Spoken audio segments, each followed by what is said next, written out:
The fires of hatred can burn deep and hidden. If you can imagine being stuck in the fires of hell, in this life, most people won't experience it, but I've stood in hell, and I'm still there. But fire consumes evidence.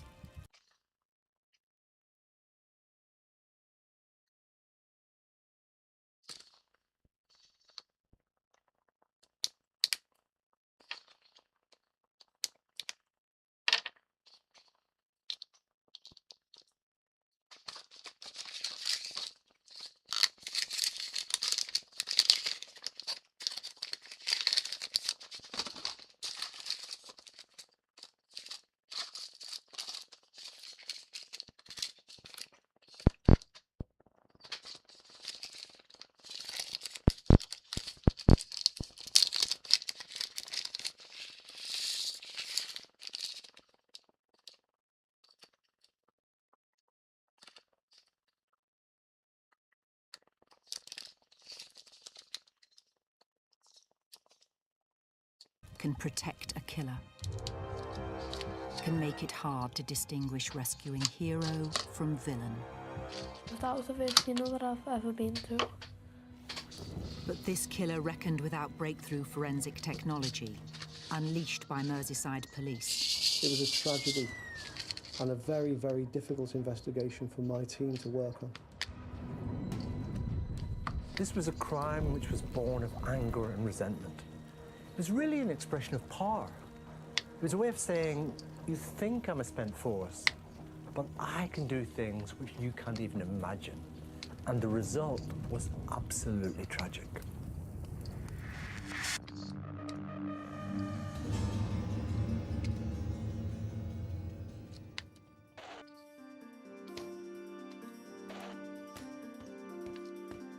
Kieran Bimpson is a kickboxing champion from Merseyside.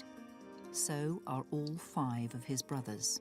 Like, this is me over here, talking to my brother about some techniques that we possibly could be demonstrating to students. And around about 1998, me and Arjad had just become instructors in kickboxing. Family closeness is important for Kieran, although he's never lived with them on a permanent basis. He and his partner Eleanor have a family of their own. This is a video of our Francesca when she was 3, little Kieran when he was about 14 or 15, and Christina. There's things in life you can't replace, and being a father is the most amazing privilege that I've ever been given.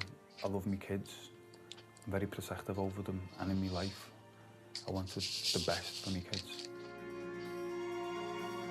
Eleanor is happy for this film to be made, but finds the story it will relate too distressing to take part in person. 2008, and she and her family were living in a comfortable house in the Liverpool suburb of Everton. 3-year-old Francesca was the rising star, coming into her own, endlessly filmed by her older siblings on their mobile phones. We always used to play games like the girls versus the boys, but there was only one boy who was young, so that was Kieran. Kieran is very loud, but he always has a laugh. And Anne-Marie is like, she's a big baby, really. I'm quite quiet, actually, and Francesca was quiet, in our opinions. There wasn't like an age difference, really, but me and Francesca were like the strongest. We had a very good connection. Their mother Eleanor came, like Kieran, from a large family. She had 4 brothers and 2 older sisters, Linda and Tina. She was with her sisters in a Liverpool nightclub when she first met Kieran in 1990.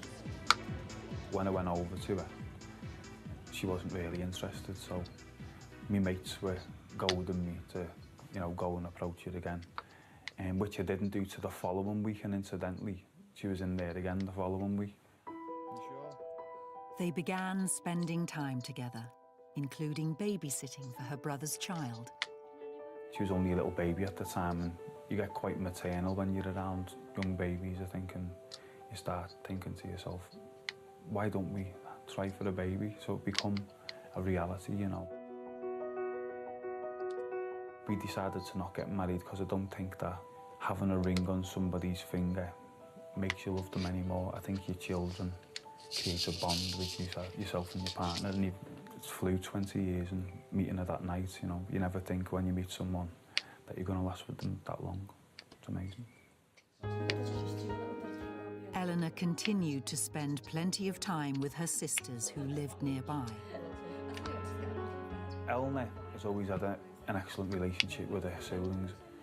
In particular, she was very close to her sisters, which was Linda and Tina.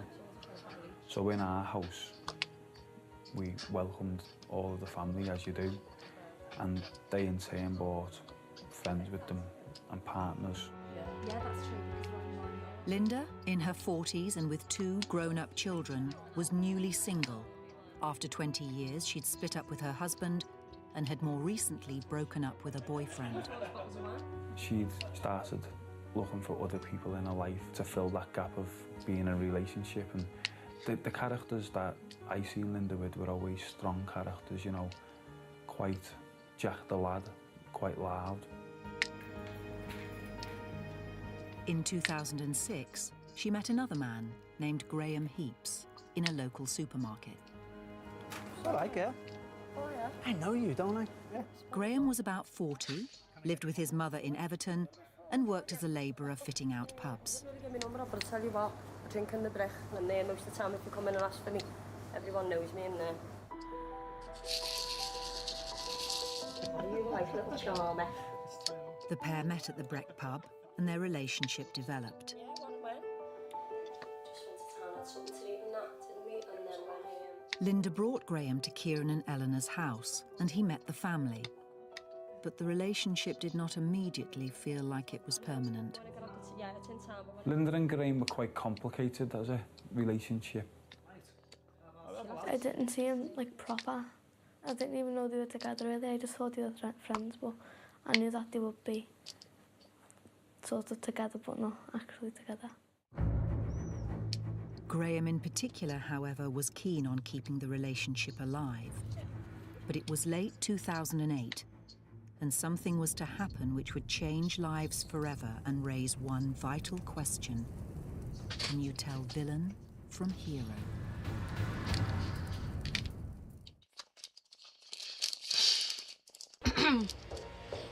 The 1st of December 2008. Christmas is in the air. But for one family from Everton in Liverpool, this would be a Christmas like no other. The Bimpsons had no way of knowing their lives were about to change forever. We still didn't have a Christmas tree, and then we phoned my dad up and said we want a Christmas tree. Hello. Yeah, you're on the Christmas tree. When you're getting ready for Christmas, everyone is aware of your advent calendar and what it means. But even if you don't believe in religion, you believe in Christmas. We were no different. We were very excited. Setting off to get the tree with their dad. Christina, aged 8, Kieran Jr., aged 14, and Francesca, aged 3. Their mum Eleanor and the baby stayed at home. Francesca was the most excited. It was the first Christmas Francesca was aware of, what Christmas means, and I was trying to make it as special as possible. Jump around in them.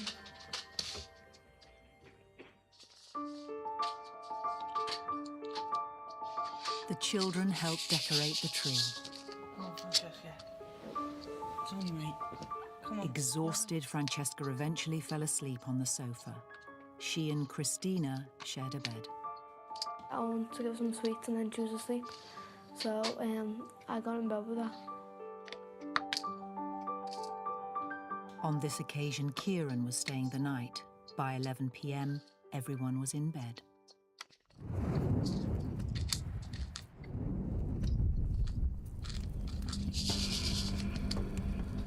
Midnight. Wake up! Wake up! The house is on fire! Quick, get the kids! Get the kids and get out!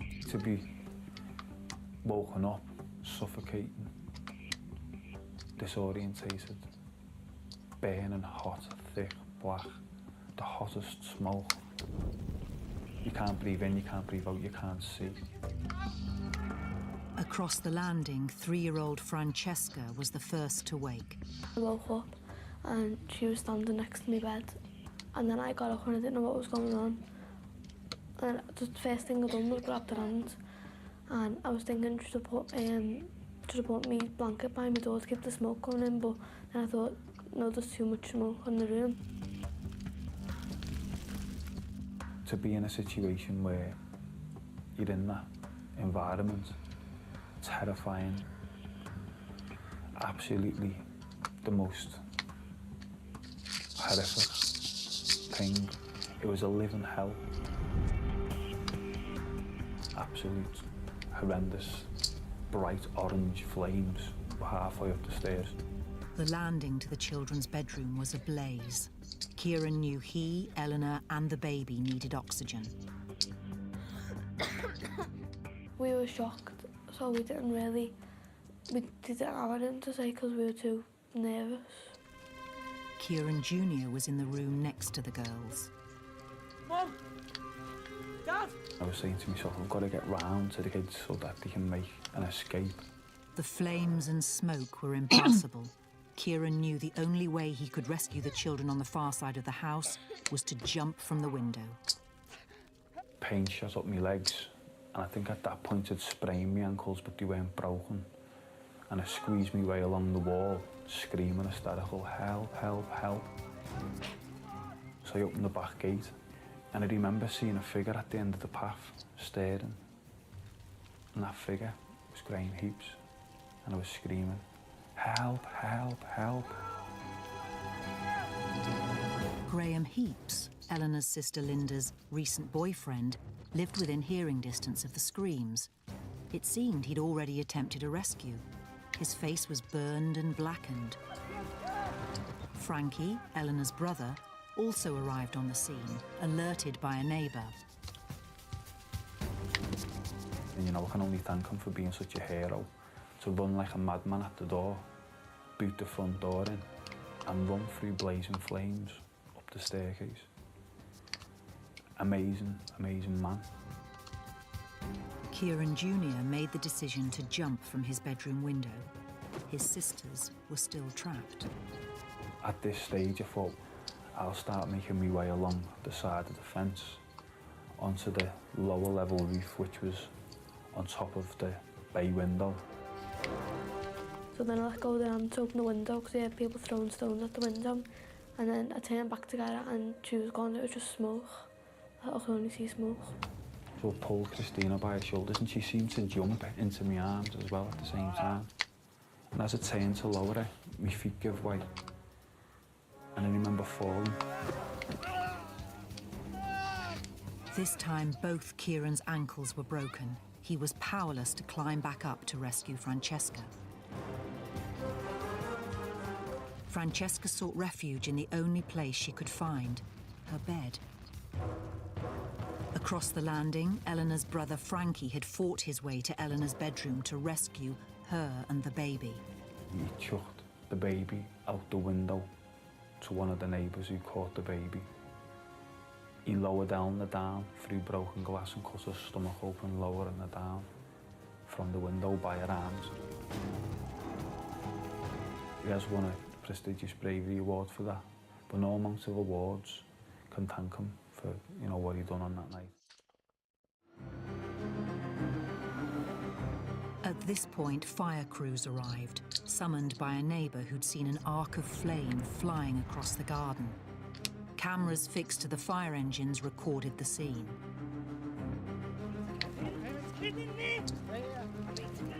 Frankie, who'd dropped from the window, was desperate to get back into the house where 3-year-old Francesca was still trapped.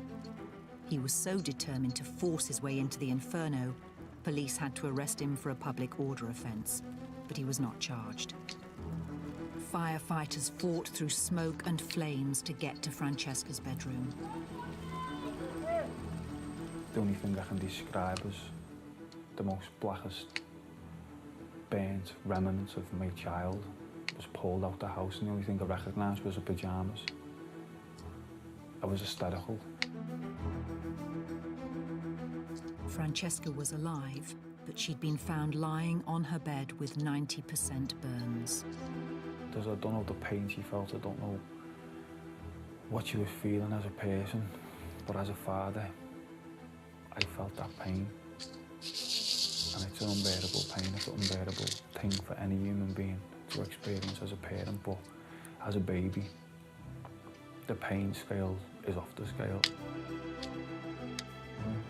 I just remember looking at the scene of devastation. I couldn't believe what had happened, but I remember something on fire in the corner of the garden, and the thing that was on fire was a petrol can. And another thing that was on fire was a human, and that human was Graham Heaps. Moments earlier, Kieran Jr. had seen Graham Heaps already injured, pulling his coat over his head and attempting to enter the blazing building. He'd been beaten back by flames. He was badly burned. All those hurt were taken to hospital. At Alder Hey, a battle began to save Francesca's life. My mum and dad wouldn't let me see her because she was like in a coma. I think she was in a coma. My mum and dad wouldn't let me see her. I remember crying, asking to see her. I mean, the only way I can describe Francesca was the most injured person I've ever seen in my life.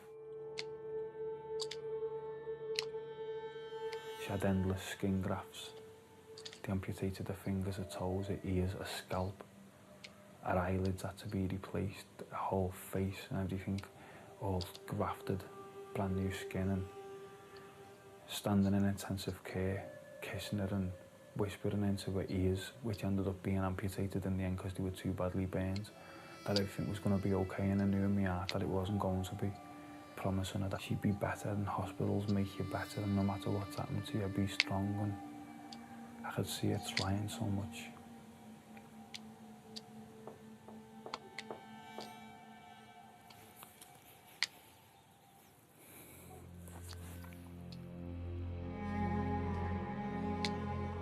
As the family prayed for Francesca to pull through, an investigation began into the cause of the fire. From the start, given the burning petrol can found in the garden, it was clear this could be arson, an attack endangering 6 lives. The inquiry was given to one of the most senior detectives in Merseyside.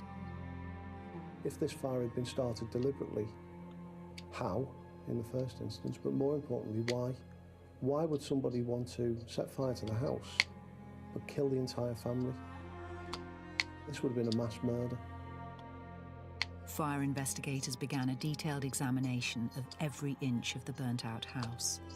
Evidence quickly mounted this was indeed a deliberate attack. When I got to the front door of the property, I was overwhelmed by the smell of what I would regard as an ignitable liquid. That immediately has hair sticking up on the back of your neck. Marks on the floor indicated the fire had spread from the front door. What I could see was pour patterns, and that's just where an ignitable liquid's being poured on the floor. It leaves certain patterns on the floor which are unusual. There was further telling evidence in the pattern of charring. The flames were so violent, their own heat drew them straight upstairs. The adjacent living room, protected merely by a curtained doorway, was barely touched. That's really as a result of the ignitable liquid and the ferocity of the fire. It's acted like a chimney, if you like, shooting up the stairs. The front door, both on the inside and outside, was more extensively charred than the staircase, a clue to where the fire began. The door's on fire for longer than the staircase. So before the staircase has become involved, we know that the door or around the door is already involved. Forensic scientists ruled out a heater in the hallway as a possible source of the fire. The internal sections of the heater were relatively untouched from fire compared with the external sections of the heater. Everywhere upstairs there was evidence of the ferocity of the fire. Belongings stored in the loft had come crashing through the burned ceiling. Plaster falling off the wall is usually an indication of high temperature. Within the room where Francesca was and directly above the bed, the plaster had fallen off the wall. The heat layers hit the roof and then started its way down slowly getting hotter and hotter towards Francesca while she's on the bed. Fire's the most destructive of all things. It doesn't leave any fingerprints, it doesn't leave any evidence really, because it all gets destroyed in a fire. Investigators believed the full 5 litres held by the petrol can found in the garden was used to start the fire. It appeared like a very straightforward petrol container that somebody would buy. But the thing with the one that we recovered was it didn't have a nozzle. And I realised that for somebody to pour petrol through the letterbox, they would have needed the nozzle. And in the absence of the nozzle, the petrol would have splashed over the front door itself, probably on the person who'd started the fire. A nozzle matching the make of the canister was found nearby, apparently dropped by the attacker.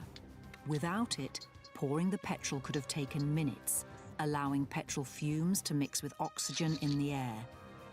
And that could explain the arc of fire seen by a neighbour. If I pour petrol and immediately set fire to it, I might get a bit of a whoosh. But if I pour a substantial amount of petrol and then leave it for a minute or two before I set that match or lighter to it, I'm going to get caught in an explosion. If I've got a petrol can in my hand or anything else in my hand, I will be thrown back with the petrol can. Fire is a particularly symbolic way of killing someone. It's got all the connotations of hell. You're unleashing hellfire on people. It's like the demons are coming out. And of course, it's a way of passing over responsibility. You just set the demons free. You just unleash them to do your dirty work for you. And the other point about fire, of course, is that you know that the suffering will be intense. It kind of erases someone entirely. It's not just killing them, it's obliterating them. And I racked my brain, who could it be? And then we started all coming up with the same name, Graham Heaps.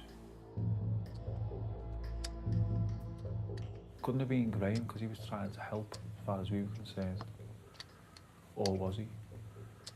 Why was he standing at the end of the path? Why was he the first person on the scene, above all the neighbours? Graham Heaps was being treated for burns in Fazakerley Hospital. He was arrested, but he was so badly burned, police couldn't speak to him for 2 weeks. Graham Heaps lived nearby. He lived only a couple of roads away with his mother. So why would he be at the Bimpsons' house at that time of night? How did he get his injuries? And what were the reasons behind this? I didn't really know what to think. All sorts of things were going through my head, but I didn't think that it'd be Graham. I didn't think that it'd be him, because he seemed nice. On release from hospital, Graham was taken to St Anne Street Police Station for questioning. He told us what he'd been doing during that evening, that he'd been to work. When he'd finished work, he'd gone for a drink in the local pub. Bottle of that brandy there, please. When he'd left the local pub, he'd walked to an off-licence nearby. He'd bought a bottle of brandy, and then he'd walked home. He said he'd spent the evening at home with his mother, watching TV and drinking the brandy. But after a bit, once his mother had gone to bed, he went out again. Just stop out! Felt hungry. He said, "You won't get something to eat." He went into some detail to tell us of the journey that he took. He told police his route took him down the 800-metre-long Shield Road, a well-known red light area near his house. Trying a bit of business, darling? He was approached by a sex worker who offered him business, which he declined.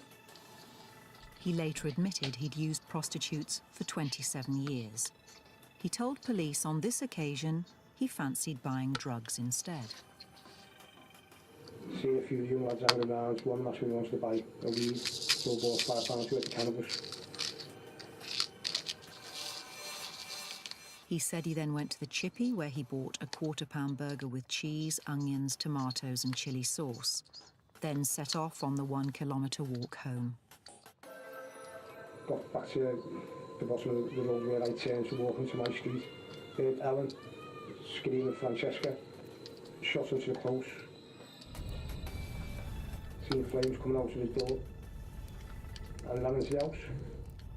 If he was telling the truth, then he was a hero. He hadn't actually saved anybody, but he'd run into a burning building with the intention of trying to save people and had been quite badly burnt as a result. So, was he a hero, or was there something a lot more sinister in what he was doing there that night?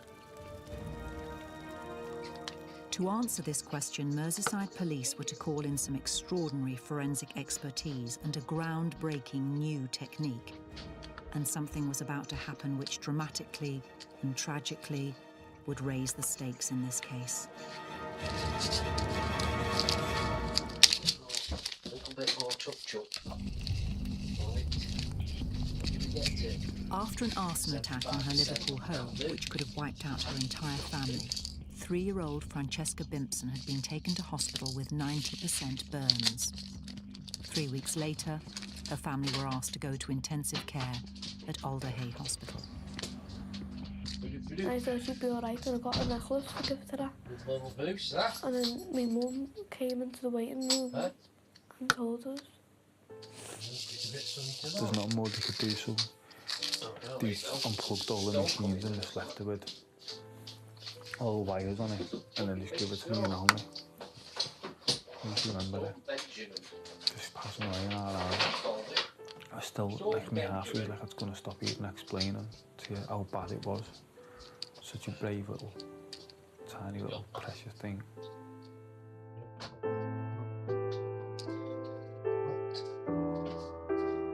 Alright, Cat, we'll I sort just you trying out. to stay strong for my family. And I think I was the one that wasn't crying the most because I didn't want to upset my family.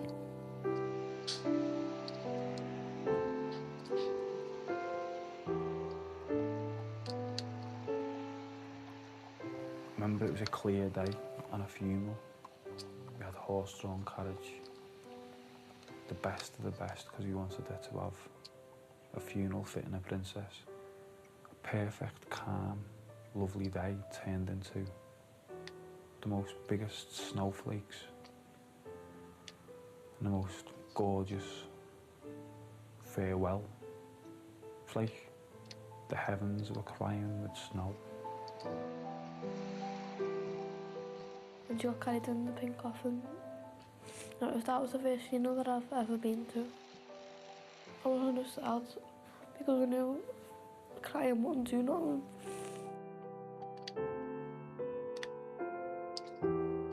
This was now a murder inquiry. Police suspected Graham Heaps, a former lover of Francesca's aunt, Linda. He'd been present at the scene. But forensic analysis of his clothing showed no trace of the petrol used to start the fire. When we started looking at Graham Heaps' life, we found that he had previous convictions. He'd been convicted of burglary before. He'd been convicted of an act of gross indecency. But what I did notice was he'd never been convicted of any acts of violence, and he'd never been convicted of any acts of arson or fire-related incidents. There was no violence or no history in his background that would make us believe that it was part of a pattern of his behaviour. Graham had given police an account of a 2-kilometre round trip he'd made before arriving at the scene, including talking to a prostitute, buying cannabis from a gang, and having a burger. But when police spoke to his mother, who said he'd had his tea before going out, she gave crucial information showing his timings didn't add up. She was able to pinpoint the time he'd gone out. She'd been watching a television programme. It was quite clear with what had happened in the programme at the time that Graham went out. Stop out! Now, we were able to check the schedule of the programme, and we knew that he'd left the house at about 5 minutes to midnight. The fire started 5 minutes later, and Graham was seen outside the house moments after that. There was no time for him to have completed the half-hour journey he'd described to police. Furthermore, CCTV footage covering the route of his supposed journey showed no sign of him. and the owner of the chippy said he hadn't served him. And there was another discrepancy in his timings. He told us that as he got near to his home, which is near to where the Binstons lived, he heard screaming. And he's quite clear that he heard screams that were being made by Eleanor, Francesca's mum. But he actually heard her calling Francesca's name. But Eleanor never screamed Francesca's name till she'd already been rescued. By that time, Graham had been on the lawn for several minutes. Further incriminating evidence was found when Graham was arrested. He had a mobile phone in his pocket. He'd never rung for the emergency services. Now, he told us in an interview that he was a hero. Why didn't he call for the fire service? Why didn't he call for help? Police began looking more deeply into Graham's background, particularly his primary link to the family, his relationship with Linda. They learned that some months before the fire, Linda picked up on worrying signals in Graham's behaviour. She started to fear him. Some months after his relationship with Linda began, Graham became aware Linda had started seeing a boyfriend from whom she'd previously split. Graham took the change in their relationship hard. Relationships are what everybody aspires to. We know how important these things are. And when a new relationship starts, you invest a lot in terms of thinking about how it could turn out. It really gets your imagination going. But of course, along with that, you do a huge emotional investment into the whole process. And then, of course, if things don't seem to be turning out the way you hoped for, this can be incredibly emotionally damaging. And some people react much worse than others. I don't think Graham Hughes was a fella who could take no for an answer. When Linda said that she didn't want to continue with the relationship, he'd become, shall I say, quite forceful in his manner. What are you doing? You're on the phone to him again. Are you soft, are you? You're going to go back to him, are you? You're going to go back to him. Tell you what, you go back to him, like, you go back to him. Okay? Linda did go back to her ex-boyfriend and ditched Graham, but he wasn't about to give up. Graham's one of those fellas that you come across in life who's like a wasp, if you like. Continually buzzes around the situation until he gets his own selfish needs met. On one occasion, she was on the phone and he robbed the phone out of her hand. Phone. It was it. Give me the phone. Graham removed the SIM card, then smashed the phone. There followed a series of sometimes obscene phone calls and text messages to people on Linda's contact list, including, repeatedly, Eleanor, trying to find out whether Linda was involved with anyone else. The calls came from her stolen number. Even though he never said it was him, you knew it was him. And it was usually talking about Eleanor's breast size or the new man in Linda's life's penis size. So why don't you come round to mine then and do the same for me? Some sort of perverse sexual undertone to everything. So I was aware of this and I warned him off. I said, I know it's you, Graham, because you've robbed the SIM card. Stay away, I know where you live, and stop the phone calls. And just as soon as they'd started, they stopped. It emerged it wasn't the first time Graham had stalked a woman. When he'd split with a previous girlfriend in 2006, he'd bombarded her with explicit and crude messages. He even sent a video of himself performing a sex act which the woman, alarmed, showed to police. You nearly done. He started stalking her, and he would sit in the pub where she used to work and stay there for a long time, watching her and waiting for her.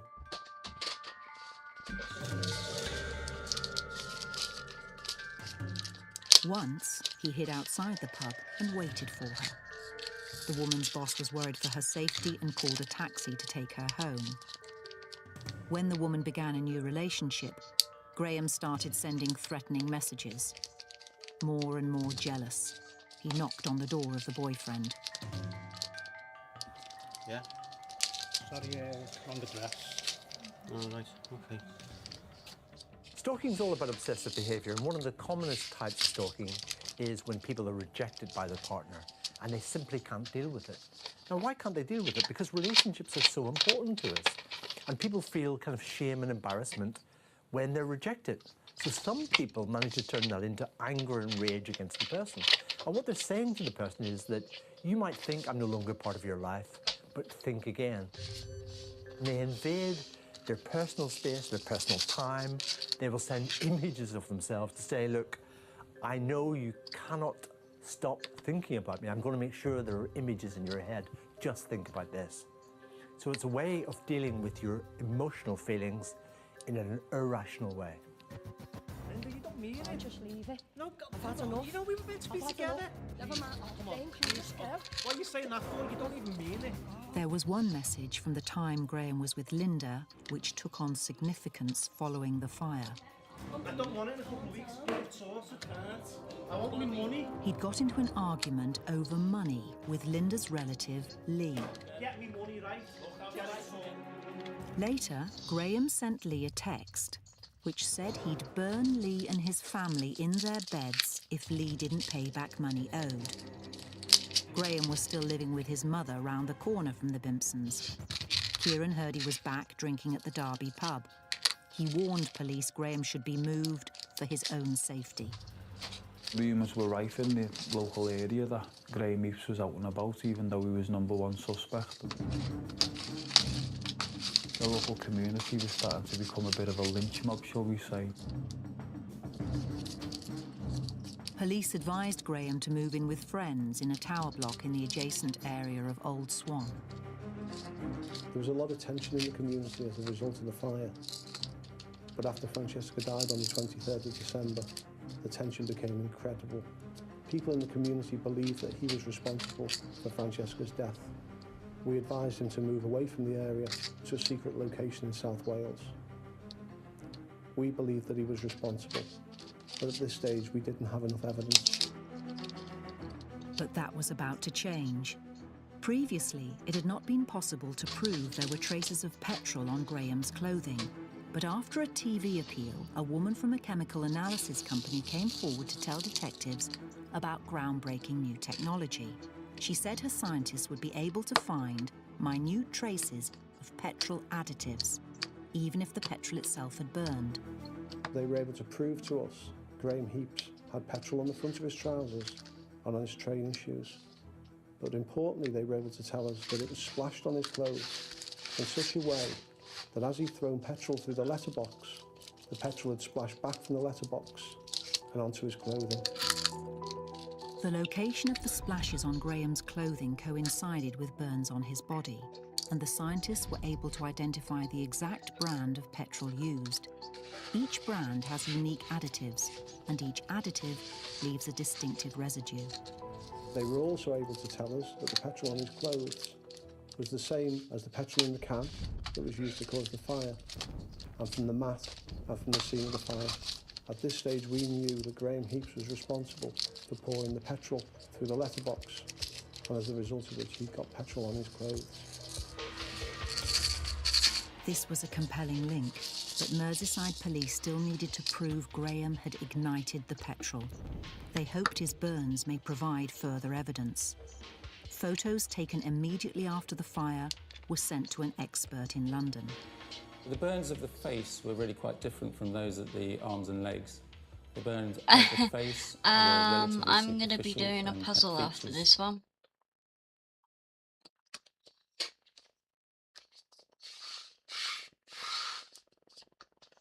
This was just the breakup.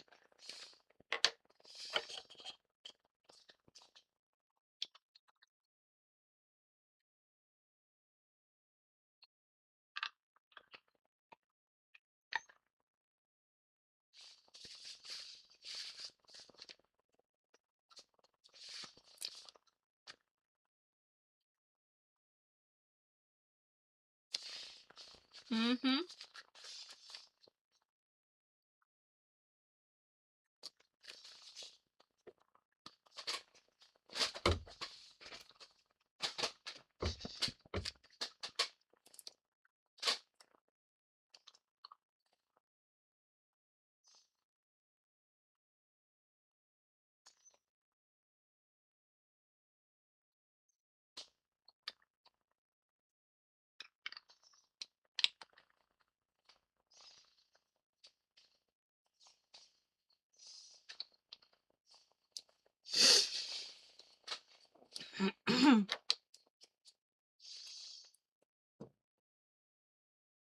Yep, did quite a lot.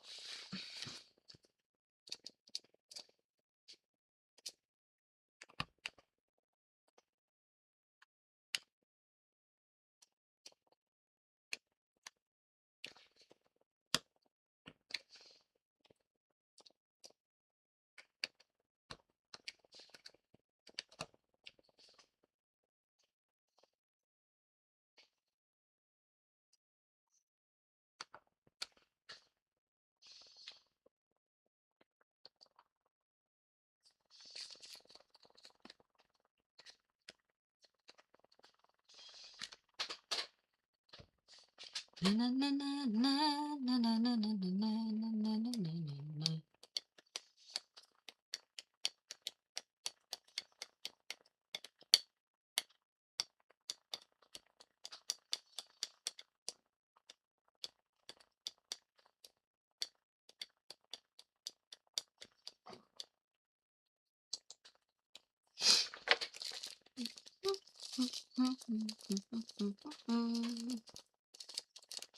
I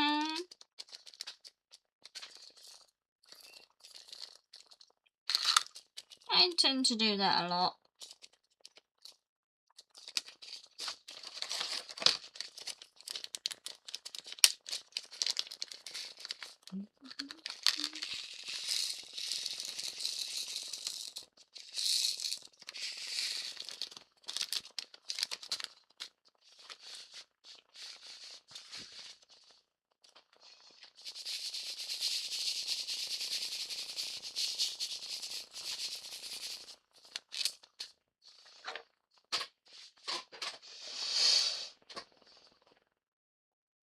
Yeah. Louie. And then the other day it was cherry, baby.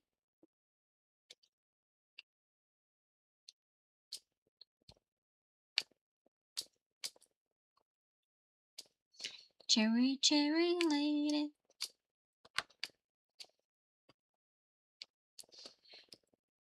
It's upstairs.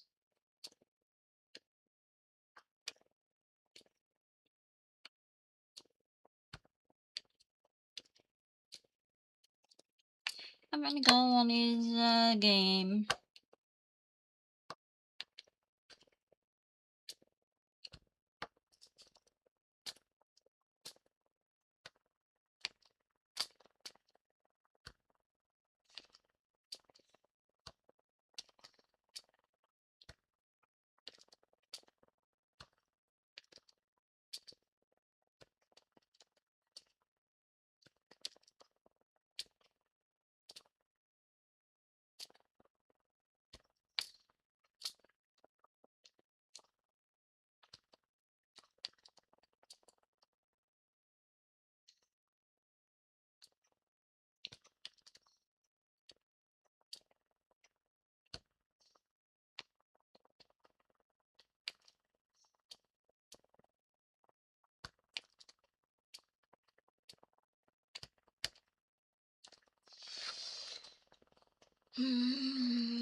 consistent with a classical flash burn injury. The burns of the arms and legs, however, were much deeper and more consistent with flame burns. The flame, particularly on the left-hand side, appeared to have started at the wrist and travelled as a tongue along the forearm. This almost certainly with the arm hanging down. The burns at the legs were again deep, but the appearances were of splash marks, and that either from accelerant on the skin and ignited, or of clothing that was alight, then coming in contact with the skin. The burns to Graham Heaps's face suggested a sudden, almost momentary, explosive burst of heat. The injuries a record of a split second of time. Particularly of note were the creases around the eye at the crow's feet, at the side of the eye, where there were clearly areas that weren't burnt, suggesting that the eyes were screwed up at the point in time at which the face was injured. Most damning of all, the injuries revealed the direction of the blast, coming from below the head and leaving areas of skin untouched, effectively in shadow. The distribution included the columella of the nose and the underside of the chin, but it spared areas above on the nose. All this suggesting a directional element to the blast of heat from below the head. Once we heard that, we knew that Graham Heaps was responsible for starting the fire. So what had actually happened, as Frankie had gone into the house and had started to rescue the family, Graham Heaps had obviously decided that he would run into the fire to mask the injuries that he'd got, to make himself look like a hero, but to be able to give an account for his burns. But the expert that we had was able to tell us that the burns he suffered on the second occasion were very different from the first, which would cause when he started the fire. Officers drove to the secret location in Wales where Graham had been sent for his own safety, charged him with murder and brought him back to Liverpool. They believed they now had a clear picture of what really happened on the night of the fire. Graham Heaps had been drinking that night. He was walking home, and as he walked down Norwood Grove, he saw Linda walking away from the Bimpsons' house. She ignored him. And we believe that that was the catalyst that brought about his actions that night and the reason why he started the fire. They had a trigger, they had evidence, but would police have enough to persuade a jury and bring Graham Heaps to justice?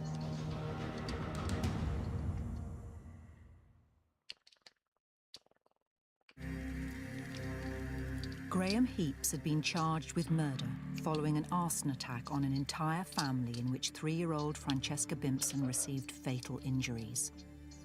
His trial at Liverpool Crown Court lasted for 7 weeks. One thing the prosecution had to prove was motive.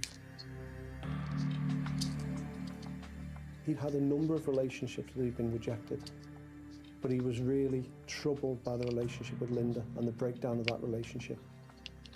He wanted to hit back at Linda. He didn't want to harm her, but he wanted to harm those who were close to her. The only motive I can see was Linda's got support around her family. That support is gaining momentum to dissolve the relationship that he had with Linda by keeping him away from her. He didn't want to kill Linda because he always had aspirations of getting with her again. He wanted to be a hero, so maybe if he lit the fire and then helped get people out, Linda would get back to him. Like the knight in shining armour on the night, rescuing her traumatised and burning family from a blazing house. But his plan was as warped as his brain.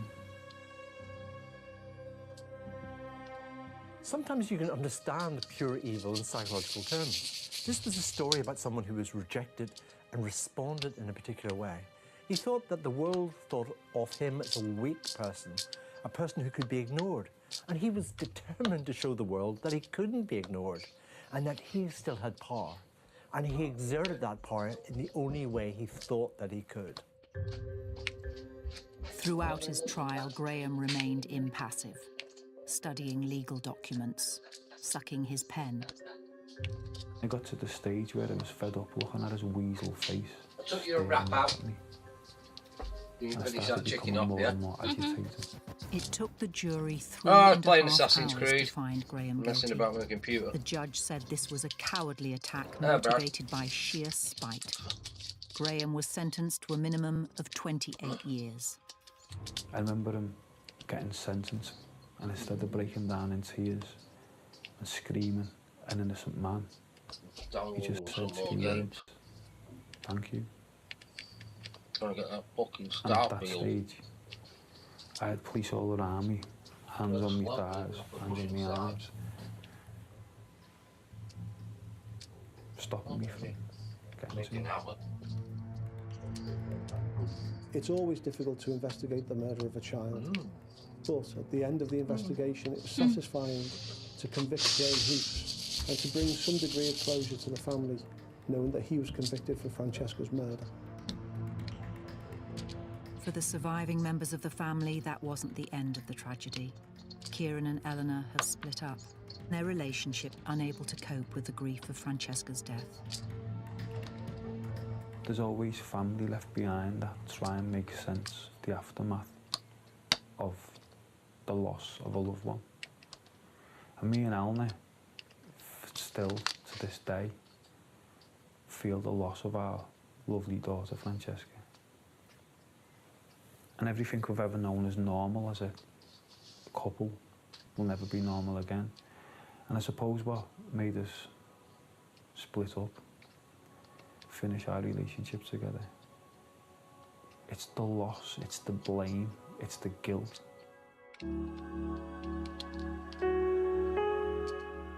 In an attempt to create something positive from what has happened, Kieran has set up and runs a charity, the Francesca Bimpson Foundation, which helps victims of serious crime. Eleanor now works for the Fire Support Network, helping prevent fires in the home. Francesca is buried in St Chad's Church Cemetery in Liverpool. It's the guilt of survival that's killing me. I survived and Francesca didn't, and I suppose to sum up how I feel as a parent, I feel like I failed Francesca. I feel like I failed all my kids because they lost Francesca, and most importantly, Francesca lost her life.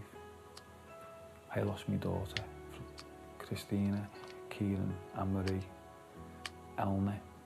We all had a unique bond, and that bond's broken, and it'll never, ever return.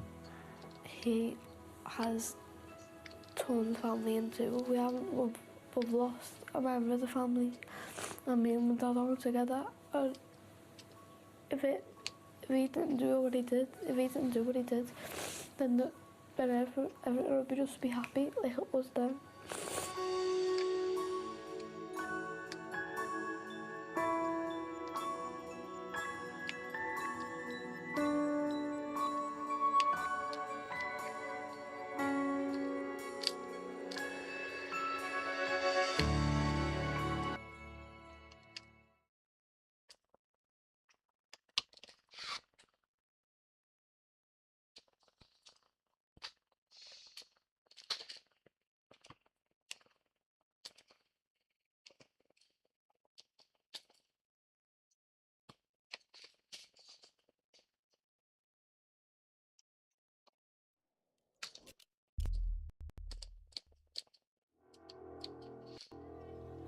In October 1983, the Nottinghamshire suburb of Keyworth was rocked by the sudden disappearance of 16-year-old Colette Aram. I just knew Colette so well. She was so predictable. I knew something was wrong. And I knew that I had to phone the police. As a massive police investigation was launched, detectives became aware they were dealing with a predator intent on committing a vile and vicious attack. This crime, understandably, ripped Colette's family apart, and Keyworth itself has never been the same since. But this was a crime destined to taunt detectives and Colette's family for a quarter of a century. he would have seen the publicity about this case over the many years and just remained his cool, calm individual that the family thought he was.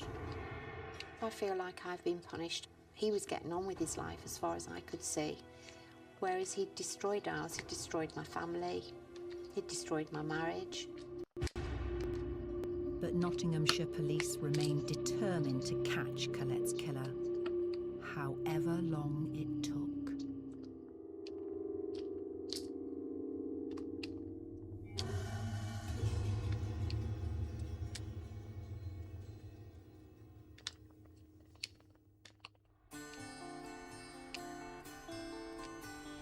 The sleepy suburb of Keyworth lies to the southeast of the city of Nottingham. Keyworth is a very nice village. There is very good community spirit there. I would say it's quite an affluent area. In the early 1980s, Keyworth was home to the Aram family, parents Jackie and Tony, and their 2 teenage children, Mark and Colette. The Arams are a lovely family. Really nice people to know. Love the kids to bits. And their youngest child, 16-year-old Colette, was the perfect daughter. She was vivacious, bubbly, a bit giddy at times. She could never see any bad in anyone, and she cared about other people too. She was a loyal best friend. Colette was a lovable person, great to get on with. Everybody liked Colette. She was one of these people you could trust. The 16-year-old was enjoying a new, more independent lifestyle, having recently left school and started an apprenticeship as a hairdresser. I think she would have been very good in the hairdressing profession. She was quite an arty person, and she was very interested in the beauty side too. She also liked spending time with her boyfriend. They'd been seeing each other 6 months, and they were a nice, loving couple, suited to each other. At just 16, Colette had her whole life ahead of her. If Colette was here now, I would like to think that she was still this happy, go-lucky, love life, love people person that she was all those years ago. But in 1983, the Aram family was to experience the most devastating series of events. The 30th of October was just like any other day. Colette wanted to make cakes. We had our tea together and had some of the cake, and then she went and got herself ready to go out to her boyfriend's. Colette's boyfriend would usually pick her up in his car. However, on this one particular night, he didn't have the use of any transport. She came in and said that his car was off the road, and she said it was a nice night and she wanted to walk. But Jackie wasn't happy with the arrangement. I said, no, I'm going to take you in the car. And she said, no, Mum, I don't want you to. It's a nice night. I want to walk. Are you sure? Jackie refused to back down, but Colette was determined to walk. Eventually, I said to her, OK, if you're insistent, just be very careful and you make sure that you're home for about 9:30. And she said, OK, Mum, will do. Colette left her home at around 7:50 p.m. on Sunday the 30th of October, 1983. She put her arms around me and said, love you very much, and I'll see you later. That was it, and she left the house. That was the very last time I saw her. The walk from Colette's house to her boyfriend's would normally take around 20 minutes. Just after she left, Colette's boyfriend telephoned the house. He just asked if she was at home, and I said no. She said to tell you that she'd walked up Nicker Hill to your house. And he said, OK, then I'll go on my bike and I'll meet her. Several minutes later, the telephone rang again. He phoned back and said, I thought you said Colette was walking up Nicker Hill, but I've been all the way round the village on my bike and I can't see her anywhere. When he said that, the alarm bells went and I just knew something was wrong. I knew my daughter, I knew her so well, And I knew that if she'd gone anywhere or called in at anyone's house on the way, she would have made sure that she'd have phoned me. But Colette hadn't called, and Jackie started to panic. I was thinking that maybe a car or something had hit her and that she was lying in a hedge bottom, she'd been knocked over. And I can remember, I think it was my neighbour who said to me, "Look, Jackie, you know, this is Keyworth. You know, stop worrying, nothing like this ever happens." And I said, "It might be Keyworth, but there's a first time for everything, and I'm telling you, something has happened to my daughter."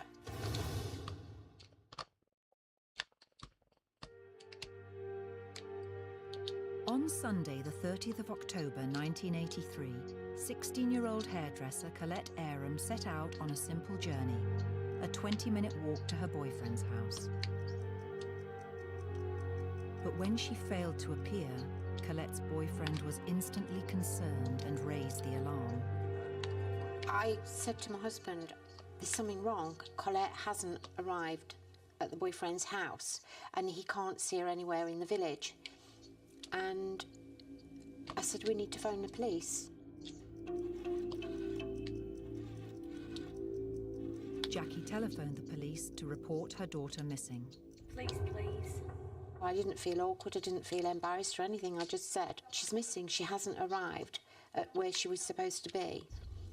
And they just said, "How can you say a 16-year-old girl is missing at 8 o'clock at night?" And I said, "Easy when it's my daughter, because she's so predictable." Well, they asked me actually, "What time does she normally come home?" And I said, "She's never home any later than 9:30. And they said, "OK, well, if she hasn't arrived home by 10:30, phone us back again." Jackie and her husband Tony were determined to find their daughter and immediately formulated a plan. I said to Tony, "You know, we can't leave it that length of time. You have to go and drive round and see if you can see her." Meanwhile, Jackie started to phone anyone who might have seen her daughter. I rang my aunt and I rang my friend who lived en route, and I believe I rang a couple of her friends. It was like everything was a blur because I was in such a panic. But no one had seen or heard from Colette. Jackie then joined the search. It got to 9:30 and she still wasn't home. And I said to Tony, "I can't stand this any longer. I am not waiting till 10:30 to phone the police again. I have to phone them now." When the police arrived, Jackie led them to retrace the route Colette should have taken. The concern kicked in very, very quickly because at that time we didn't know what had happened. We didn't even know if anything had happened. There was no signs of there having been an accident or a struggle. There was nothing, no clues, nothing. It was like she'd disappeared into thin air. As they reached the early hours, the police officers were forced to suspend the search. But Jackie's night was far from over. The police said they'd come the following morning, but we never went to bed that night. We sat up all night, and periodically I'd start to panic and say, "You know, what can we do to find her?" So I phoned every hospital that I could imagine, and no one had had an accident reported or a girl brought in from a car accident. So I knew that something was far, far more sinister.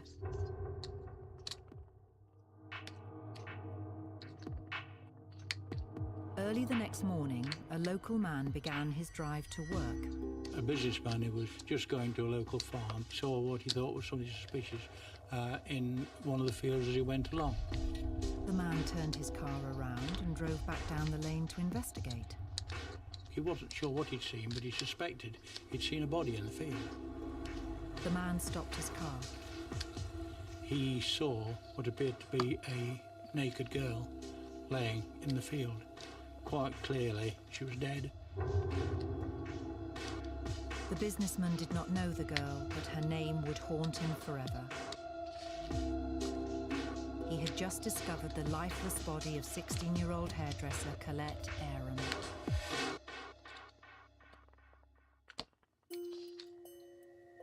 There was blood at the scene. I believe it was coming from a head wound.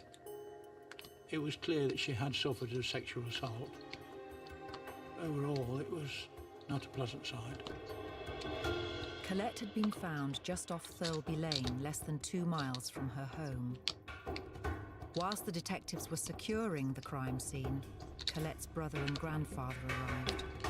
Mark and my stepfather got to Thirlby Lane as the police had actually just putting the cordon up. Instinctively, Mark jumped out of the car and raced over to the crime scene. The police tried to stop them from going into the field, but not before Mark was able to get in far enough to actually see Colette lying in the hedge bottom and to see the way she was lying there. What Mark saw has changed his life forever. It's had a big, big impact on his life. He still can't talk about Colette easily these days. Mark and his grandfather returned home, faced with the horrifying prospect of having to break the news of Colette's death to Jackie and the rest of her family. As Mark got out of the car, I saw this officer shake his head to the officer at the bottom of the drive. And I knew, as soon as I saw him do that, I knew that she was dead. That my worst fears were true. And I just remember all these screams, really loud screams, my screams. Whilst the family tried to accept the shocking news of Colette's murder, detectives set up an incident room in a nearby sports pavilion. I was a young detective at that time, and like many other detectives, I was stationed in the incident room at Keyworth, which is where all the information pertinent to that inquiry was filtered through. Within hours, the police officers made an intriguing discovery. Police officers came across a car which they believe they recognised as one that had been reported stolen the previous day. Detectives were soon able to confirm the car, a red Ford Fiesta, was the vehicle that had been reported missing. Obviously, alarm bells start to ring because you've had two strange incidents that happened. Colette being missing, stolen car found in the vicinity. We'd be failing our duty if we hadn't given a lot of thoughts to that car, even at the very early stage. The car was stolen 5 miles away from Keyworth, in an area called Home Pierpont. Earlier on in that day, at about 4:30, a lady had gone to tend to her horses, and she'd parked up her red Fiesta motor car, left the keys into it, and as she'd gone away from the vehicle was stolen, and she thought it was an opportunist who drove it away. As the detectives learnt more about the theft, they became convinced the car was connected to Colette's murder. At the scene where Colette was found, there were tyre tracks in and out of the field, and there was no mud on Colette's soles of her feet that would indicate that she'd probably been attacked in the vehicle that was suspected to have been involved in this offence, and sadly deposited in the field, and the offender driven away. The detectives painstakingly examined the car for any signs of a struggle and discovered both blood and semen stains. Within hours of the media reporting Colette's murder, police officers were inundated with information from potential witnesses. Information came to the police attention that as she walked up to her boyfriend's house, she saw a couple of groups of people, had brief conversations with them. As far as the people were concerned, there was no suggestion that Colette was being followed or anything, and she just seemed a normal, cheerful self. Eyewitness reports revealed that Colette was last seen on the junction of Nicker Lane and Platt Lane, walking towards Willow Brook as expected. But it was another local witness who provided the police with a chilling piece of information. The man had been working in his garden. When he heard a scream, he also heard a car skidding. He went to his gate to have a look, but he couldn't see anything. Of course, he thought nothing more about it, but passed that information as soon as he was aware there'd been the incident. This latest piece of information suggested Colette had been taken just moments after the last sighting. As the investigation progressed, Colette's family struggled to cope with the traumatic circumstances surrounding her brutal murder. You've got the initial shock of, yeah, you know, all your worst fears have been confirmed. And then you suddenly realise, yeah, you know, this is for real. It's not a dream. She's never going to come home. Knowing that she'd actually been raped and murdered. She was murdered for sex, if you like, for want of a better word. And I find that very, very difficult to come to terms with. And when Colette's friends heard the news, they were devastated. My friend Suzanne told me that Colette had been murdered. I didn't quite believe it at the time. And she said, Nick's got the paper. Wendy looked at the evening newspaper and couldn't believe what she read. It was there in black and white that she'd been found murdered. I just didn't want to talk. All I did was cry. It was a total shock. As details of the vicious murder continued to spread, not one, but two crucial witnesses came forward. Two young girls who came forward, who separately had actually seen the man and been disturbed by his behaviour at that time. The first girl was just walking from house to house in Keyworth during that early evening prior to Colette being abducted, and was definitely followed by the man in the red Fiesta. She didn't speak to him, he didn't speak to her, but his behaviour, the way he was looking at her, alarmed her, and she immediately went to a friend's house nearby to get away from him. At 7:30 p.m, the man approached the second girl, who was 14 years old. She was exercising a dog, and I actually saw him, and he stopped nearby. When she looked at him, he asked for the direction of a nearby road. The girl kept on walking, but was surprised when the same car pulled up next to her about 10 minutes later. The man got out of the car and walked towards her. The man seemed surprised by the girl's dog. Suddenly, he turned on his heels and left. Once the two girls came forward, they were interviewed at great length, and they were able to give us a good description of the man, which was vital to subsequent inquiries. By questioning the two girls in detail, the detectives were able to build a picture of what Colette's murderer looked like. The composite description was of a white male about 5'10", stocky build, with wavy hair. Without a shadow of a doubt, those two teenage girls were extremely lucky not to have been abducted and subjected to the assault that Colette was subjected to. These two new witnesses were very important, but there was more to come.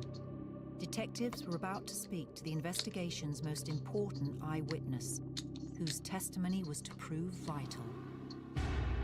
The landlady explained to the detectives that she'd seen this stranger in the pub with what appeared to be blood on his hands.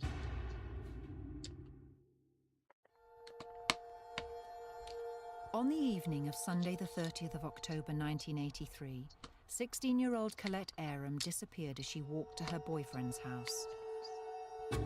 Colette's body was discovered the next morning, abandoned in a nearby field. A post-mortem revealed she had endured a serious sexual assault before being strangled. The police appealed for information through newspapers and television, generating a wealth of leads. The information provided by one eyewitness who came forward was to prove crucial.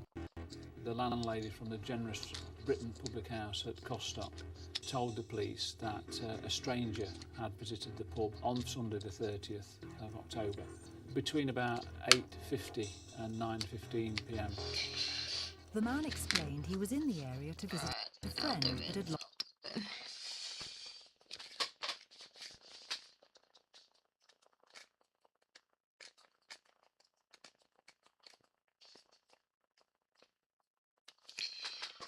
Right, I will be live later on, so we'll play some games. And I'll see you guys then. Lots of love. Take care of yourself. Bye, everybody.